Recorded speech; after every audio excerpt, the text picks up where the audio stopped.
महाराष्ट्र और छत्तीसगढ़ इन दोनों ही राज्यों के अंदर आज चुनावी तारीखों का ऐलान हो जाएगा, जिसके बाद इन दोनों ही राज्यों के अंदर आधिकारिक तौर पर चुनावी शंखनाद हो जाएगा।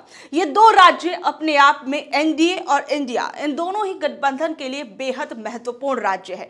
एक तरफ जहां महाराष्ट्र चुनाव से पहले हरियाणा चुनावों के अंदर बीजेपी जीत का स्वाद चख चुकी है, उसके बाद महाराष्ट्र चुनाव को लेकर भी वो कॉन्फिडेंट नजर आ रही है। वहीं कांग्रेस पार्टी, जिसे इन चुनावों के अंदर हार का सामना करना पड़ा, तो अपनी इस हार से सबक लेते हुए कांग्रेस के अंदर आला कमान काफी एक्टिव नजर आ रहा है, जिसके चलते राहुल गांधी महाराष्ट्र चुनावों से पहले, यह कहे कि एक दिन पहले ही महाराष्ट्र पहुंचते हैं, वहां पर महाविकास आघाड़ी के लोगों से बातचीत करते हैं। इस मीटिंग में क्या कुछ हुआ वो मैं आपको बताऊंगी। इस बीच में जिस तरीके से चुनावों से पहले ही कई पार्टियां जो हैं कई राज्यों के अंदर फ्री की सुविधाओं का ऐलान करती हैं, फ्री बीज जैसी चीजें चलाती हैं, तो इसको लेकर सुप्रीम कोर्ट ने सरकार को कड़ी फटकार लगाई है। इस फैसले में क्या कुछ सुप्रीम कोर्ट ने कहा है वो मैं आपको बताऊंगी। साथ ही में इन दोनों ही राज्यों के अंदर क्या कुछ चल रहा है, वो किस तरीके से इन चुनावों पर प्रभाव डाल सकता है, उसके बारे में चर्चा की जाएगी। तो सबसे पहले जानिए कि राहुल गांधी जो कल महाराष्ट्र गए थे, महाराष्ट्र जाने के बाद उन्होंने क्या कुछ रणनीति इन चुनावों से पहले तय की है, या फिर इस मीटिंग के अंदर क्या कुछ तय होता नजर आ रहा है। तो सबसे पहले तो आप ये देखिए कि कल राहुल गांधी महाराष्ट्र पहुंचते हैं, वहां पर जाकर वो महाविकास आघाड़ी के सभी नेताओं से बातचीत करते हैं और इन विधानसभा चुनावों के लिए एमवीए दलों के साथ सीट शेयरिंग और पार्टी की तैयारियों का राहुल गांधी ने जायजा लिया, जिसके बाद ये कहा गया कि इस बैठक के अंदर जो भी डिटेल है अभी पुख्ता तौर पर सामने नहीं आई है, लेकिन सूत्रों के मुताबिक बैठक में शिवसेना, उद्धव गुट और एनसीपी शरद पवार के साथ सीट बंटवारे को लेकर चर्चा हुई है। पार्टी के अभियान और विधानसभा चुनावों के लिए उम्मीदवारों के चयन की समीक्षा की गई है।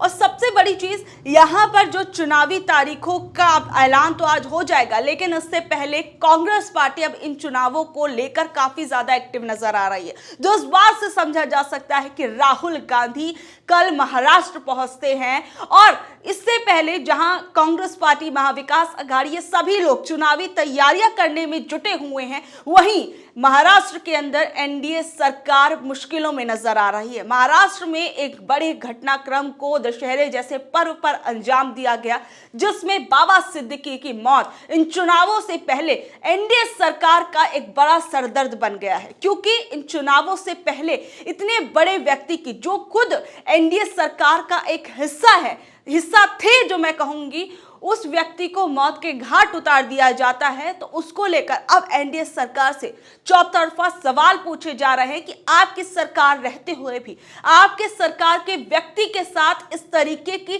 सरेआम उसकी हत्या कर दी जाती है, यहां तक कि बाप और बेटे दोनों को मारने की साजिश रची जाती है, ऐसा कैसे हो सकता है। तो एक तरफ जहां विपक्ष जो है वो चुनावी तैयारियों में जुट गया है, वहीं एनडीए के लिए ये बाबा सिद्दीकी की मौत बड़ा सरदर्द बन चुका है, क्योंकि ये मुद्दा भी अब इन चुनावों में जोर शोर से उछलने वाला है। तो एक तरीके से कहा जाए कि इस मुद्दे के, इस घटना के बाद एनडीए सरकार महाराष्ट्र के अंदर बैकफुट पर नजर आ गई है।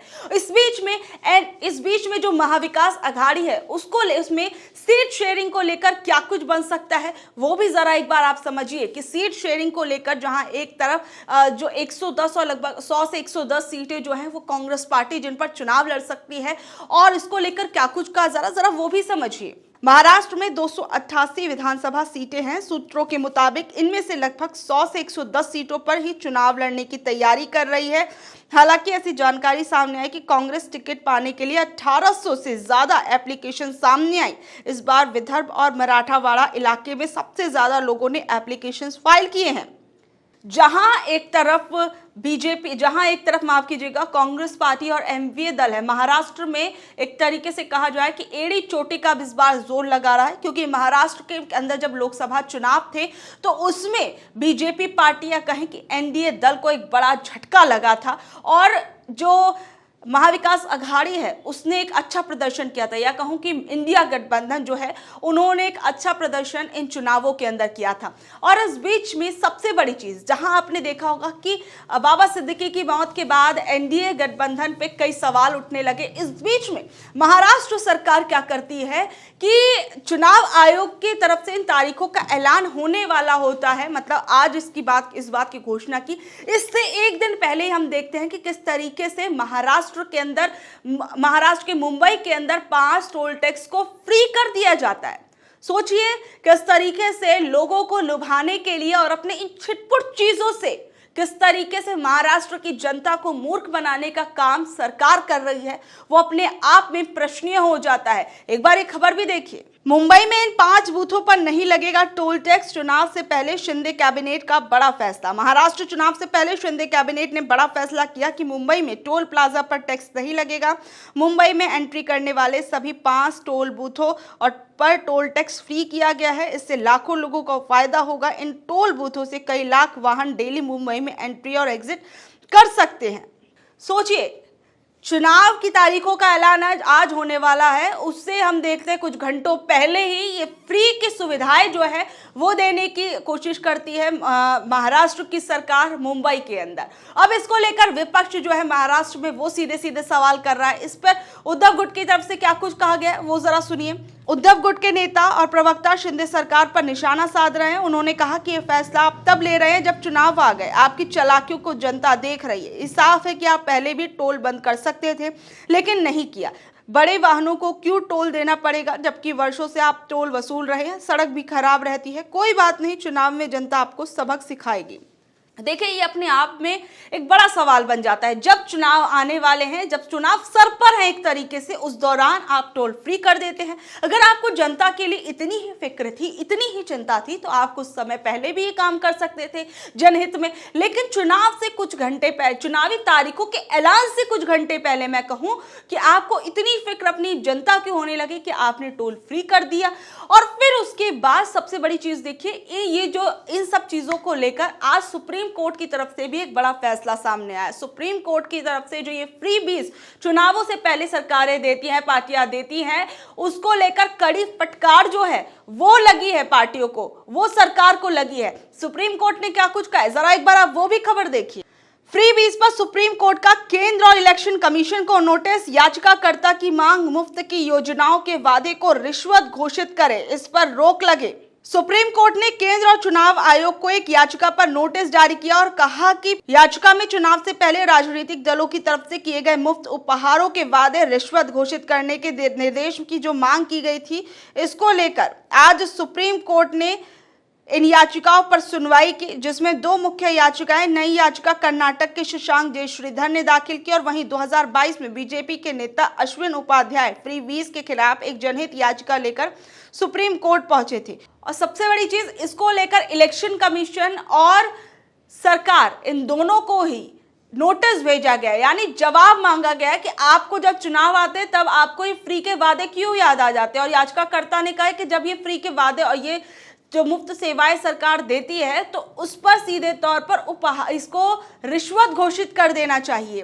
क्योंकि देखिए, अभी महाराष्ट्र का हालिया इंसिडेंट आपने देखा, ऐसे बहुत सी चीजें, बहुत से उदाहरण आपको देखने को मिल जाएंगे। वहीं देखिए, इन दोनों ही राज्यों में, महाराष्ट्र और झारखंड, ये दोनों ही राज्य अपने आप में बेहद ही सरकार के लिए महत्वपूर्ण है। झारखंड के अंदर भी अभी चुनावों से पहले हमने देखा था कि किस तरीके से हेमंत सोरेन, उनको जेल भेज दिया जाता है, फिर उस पर सुप्रीम कोर्ट जो कुछ कहता है उस पर भी एक तरीके से कहा जाए कि सरकार को कड़ी फटकार लगती है और ईडी को फटकार लगती है और जो हेमंत सोरेन है वो जेल से बाहर आ जाते हैं। और फिर उसके बाद एक तरीके से कहा जाए कि ये मुद्दा भी कहीं ना कहीं इस बार बीजेपी पार्टी के लिए इन चुनावों में छत्तीसगढ़ के, माफ कीजिएगा, झारखंड के अंदर सरकार पर भारी पड़ सकता है, बीजेपी पार्टी पर भारी पड़ सकता है, क्योंकि ये मुद्दा अभी भी शांत मुद्दा नहीं हुआ है।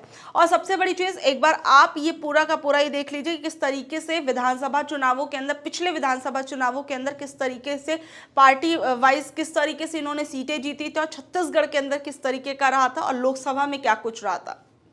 महाराष्ट्र की विधानसभा का कार्यकाल 26 नवंबर 24 तक है और जिसमें कि कुल सीटें 288 हैं और बहुमत 145 है। सत्तारूढ़ महागठबंधन, इनके पास कितनी सीटें हैं वो जरा देखिए।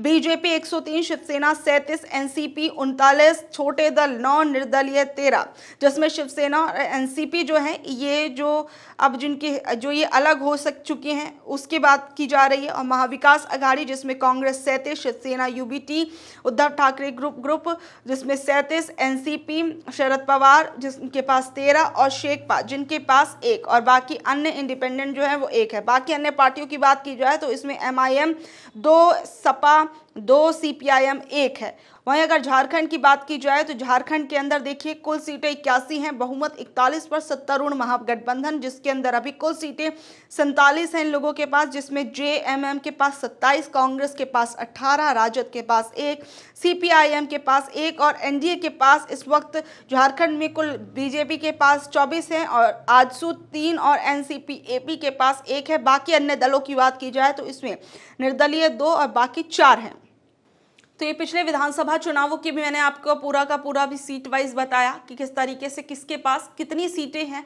और यहाँ अगर लोकसभा के चुनावों की बात की जाए जो हाल ही में बड़े ही ताज़ा इलेक्शन एक तरीके से कहा जाए, जिससे इन दोनों ही राज्यों का एक चुनावी मूड भी भापा जा सकता है कि वहाँ की जनता क्या कुछ कह रही है और उनके दिल में क्या कुछ चल रहा है। पिछले 5 सालों को लेकर भी इन चुनावों में थोड़ा ना थोड़ा असर तो देखने को मिला ही, जिसके बाद जो गठबंधन एनडीए गठबंधन है उनकी सीटें जो है वो कम हुई। तो अब आप ये समझ चुके होंगे कि किस तरीके से महाराष्ट्र और झारखंड का चुनाव इस बार के लिए सरकार के लिए आसान नहीं होने वाला, बीजेपी पार्टी के लिए आसान नहीं होने वाला, एनडीए गठबंधन के लिए आसान नहीं होने वाला। और वहीं महायुति इस बार क्या कुछ, माफ कीजिएगा, इस बार महाविकास अघाड़ी क्या कुछ करती है, ये भी अपने आप में बड़ा सवाल है। बहरहाल आप लोग इस बारे में क्या कुछ कहेंगे नीचे दिए कमेंट बॉक्स में जरूर बताइएगा। धन्यवाद।